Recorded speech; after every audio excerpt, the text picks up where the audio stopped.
Agogo na shiringini o. Ubole se mi ya o me la balombo. Oro. O habakwa. O habakwa. O ga na gwara abacha odogwu. Odogwu asị na ị ga-adị ka echi na-echi ada agwa ahụ.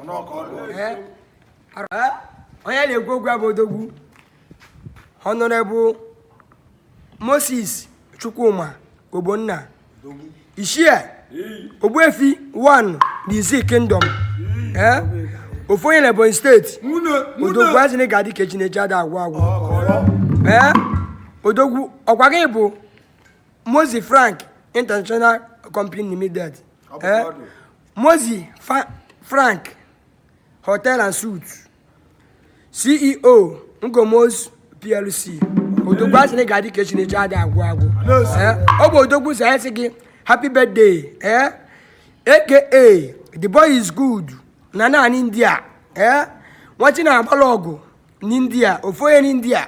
Ọ bụ ya sị m njiri ụbọ sị gị happy birthday. Afia bụ Anekwe Collins. The boy is good. Nana n'India. Nana n'India. Ọ bịa sị m njiri ụbọ sị gị happy birthday. Nwachi na-agbala ọgụ. Ọ sị na igbu ezigbo nna. N'ibuli ezigbo nna. Na njiri ụbọ sị ngwa bụ Odogwu happy birthday. Happy birthday Odogwu. Asị na ga-adị ka eji na-eji ada agwụ agwụ. Echefukwara onye na-ekwu okwu ya bụ Honorable Moses Chukwuma Ogbonna. Ishie Ogbuefi 1 Dizi Kingdom Ebonyi State. Odogwu ị ga-adị ka echi na-eji ada agwụ agwụ. Odogwu na Izi. Taa ka ị mere +1 mpa nnukwu. Happy birthday. Happy birthday. Happy birthday.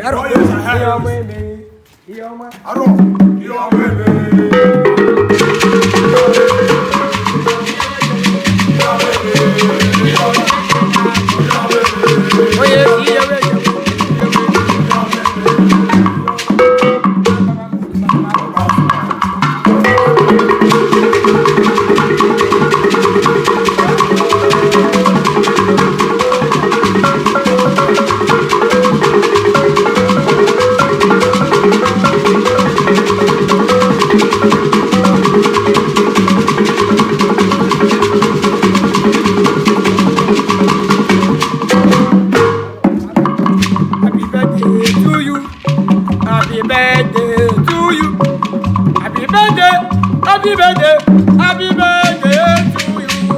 Happy birthday.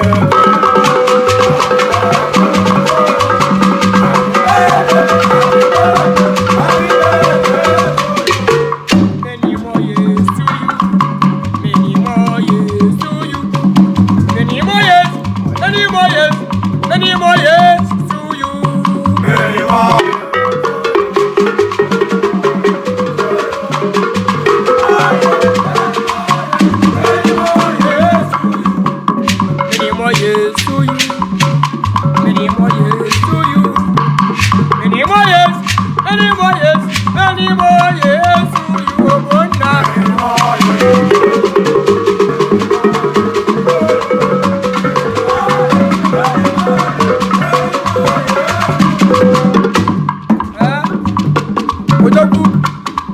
The CEO, Mozi Frank Hotel and Suites.